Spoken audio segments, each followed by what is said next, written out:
Hi, everybody, and welcome to the CDO Magazine interview series.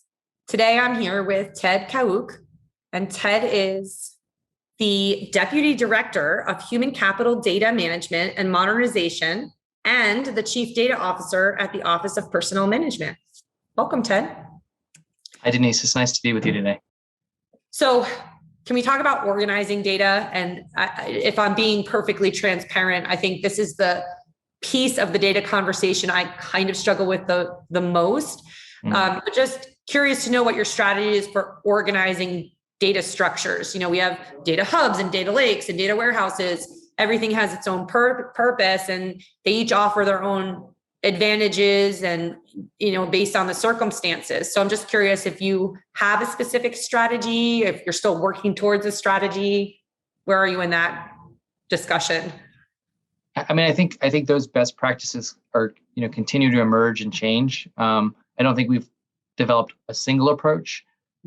Certainly, we are each agency and then in conversation are looking at the results of our data management and maturity. We're looking at where agencies have developed those best practices, and then we're just going to continue to refine them. And I think it's an ongoing conversation. But I don't think there's one philosophy in particular or one technology in particular, I think, that's driving this. I think it's more critical that we are actually in conversation with one another about consensus and moving ahead, and then showing the value where it happens. But I think, again, there's a number of approaches, so I don't want to sway and make a particular statement about a particular approach or model. Very fair. Thank Sorry. you. No, I think that's a great answer. I actually think that's really a very insightful answer. So right now you're hearing, really everywhere you look, the conversation is really about, corporate culture, and especially post-COVID, how do we revive that? How do we make it different and more meaningful to the employee? This great resignation is more important than ever. In preparing for this interview with you, I was reading a lot about data culture. It's something that I had actually not heard about before I was doing my research for this. And I'm just curious what your thoughts are on data culture. Do we need one? How do we go about building one? Anything that you have, any insights that you might have on data culture, I'd love to hear. Yeah, these are easy questions, because you say, do we need a data culture? Of course we need a data culture. It's really, and when you sort of know it when you see it, I think is the way to put it. This idea of opening people up to the art of the possible, bringing and having the right skill sets to deliver on really being creative about that, being agile, exploring new frontiers, crossing over organizational boundaries, having the courage to do so, having the executive and leadership who have the data-driven acumen to ask the right questions. All of these are really, really important elements of that data culture. And so when you see it happening in particular pockets, you want to lift it up, you want to cultivate it, you want to care for it, and you want to help it grow. And so, developing things like dashboards are one way to light people up about what is possible. They start to ask better questions, making sure people have the right training to be able to take advantage of the new tools. I remember we had something like 500 training sessions on analytics and data management and visualization.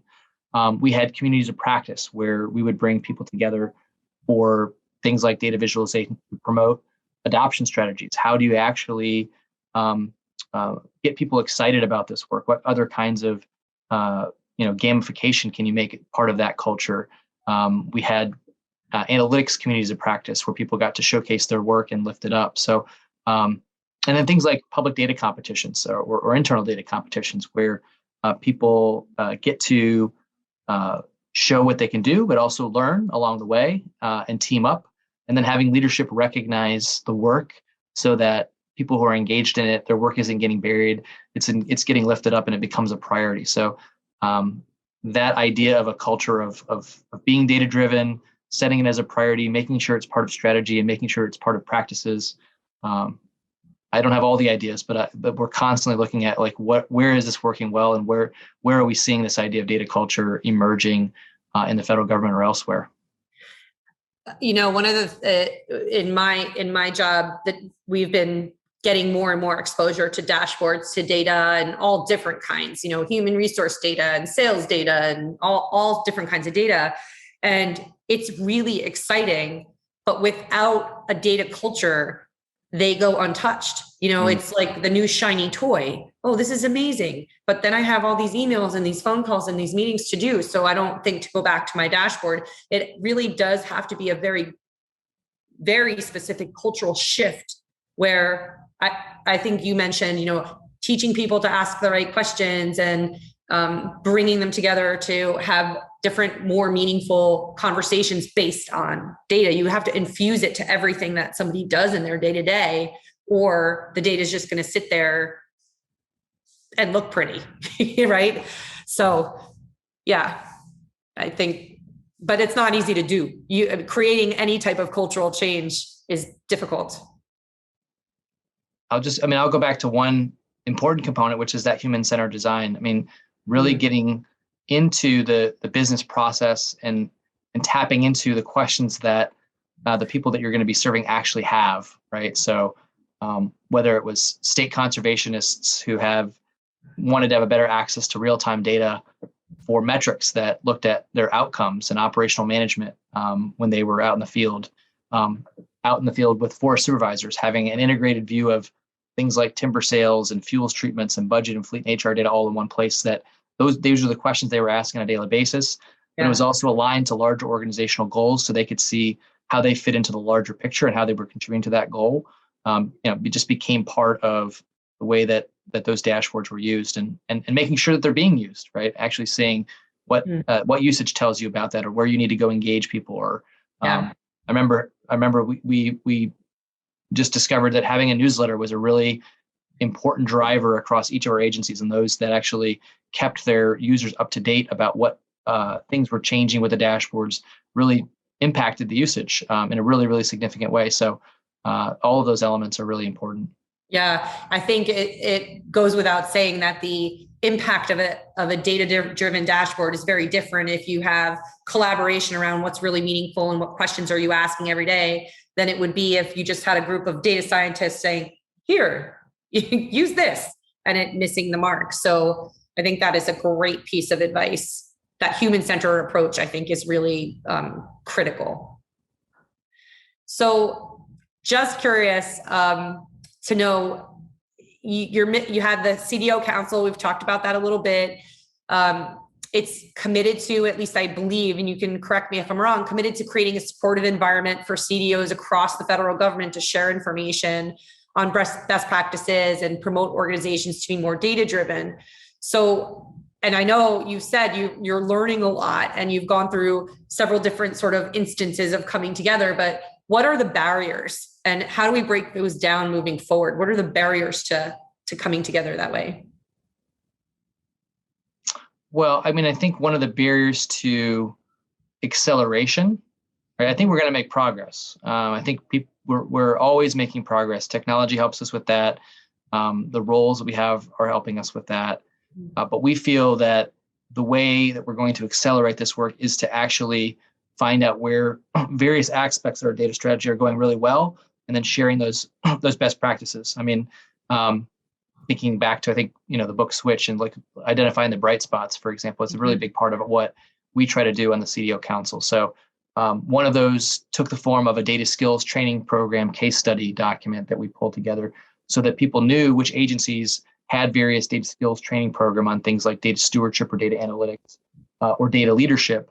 And now they're actually being incorporated into a broader our data skills working group, so we can actually create a lot more products that are going to be able to be shared across the federal government. But again, I think this idea of the fact that we have this community, 90 CDOs at agencies across government, we can do a lot more collectively if we're really intentional about how we collaborate. We're all doing very similar things, just in different instantiations of it. I talked about the government-wide hiring action. Yes. To bring in talent. We need the talent. We know that. So I think that's one barrier is making sure that we have the right talent in government.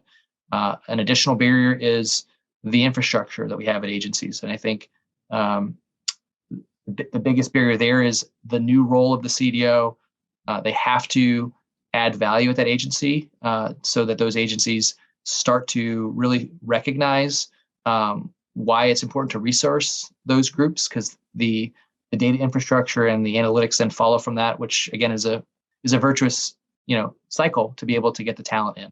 And so making sure that our profession is continuing to kind of show those best practices. We know those agencies that have really moved the ball, where they've developed teams, and it's a result of them adding value and being able to kind of be evangelists for this. And so I think, again, the fact that we're doing it together helps us to overcome those barriers.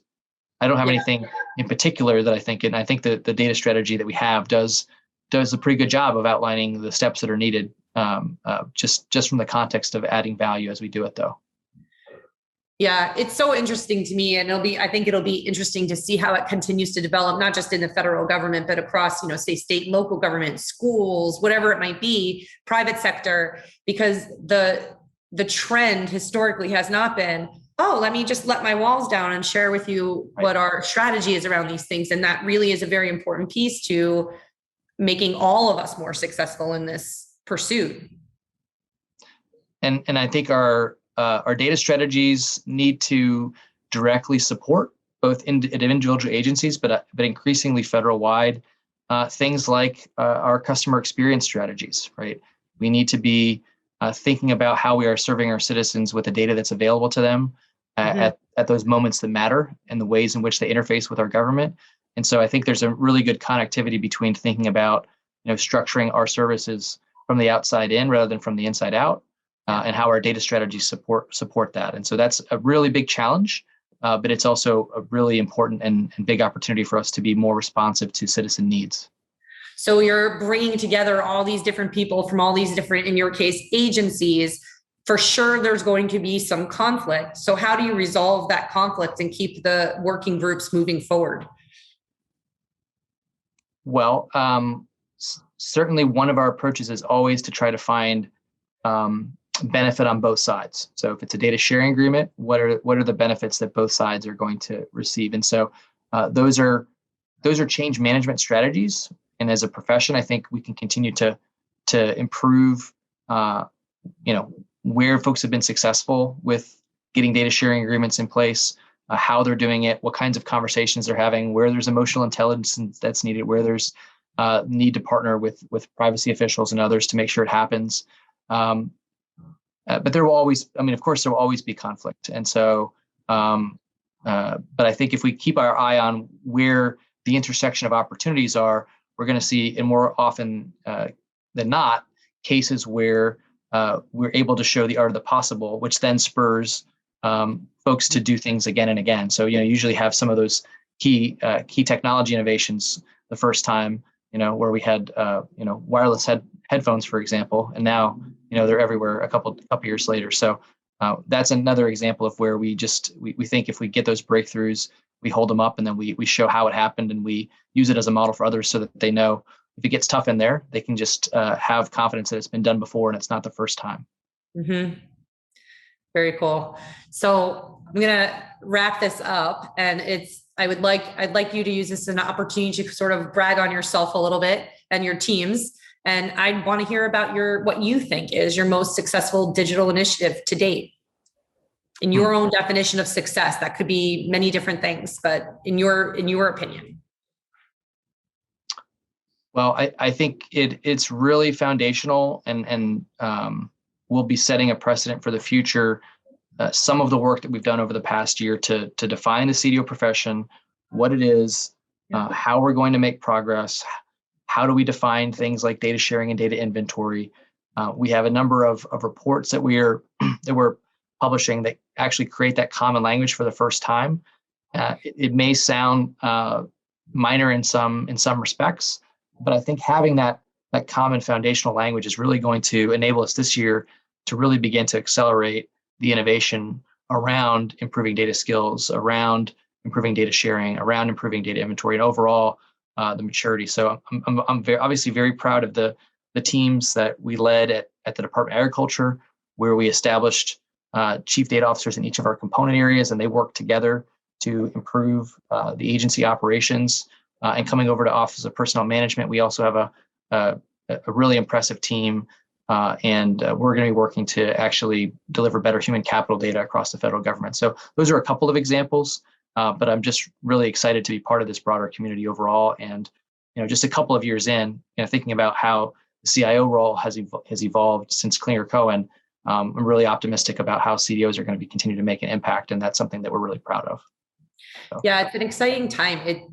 You're really on the forefront of this, and people who are joining the data profession right now are coming in to help build something, which is a unique opportunity, honestly. And so I think those examples that you just gave us, I don't think they sound minor at all, because without them, you're just kind of blowing in the wind here, and everyone's just going along doing what they think is the right thing to do. And this provides a little bit of guardrail or framework, or however you want to put it. And I think that's really important work. So thank you for that important work. I know that can't be easy to do, especially because it is so new. So harnessing all of the possibilities and all of the things that's not easy.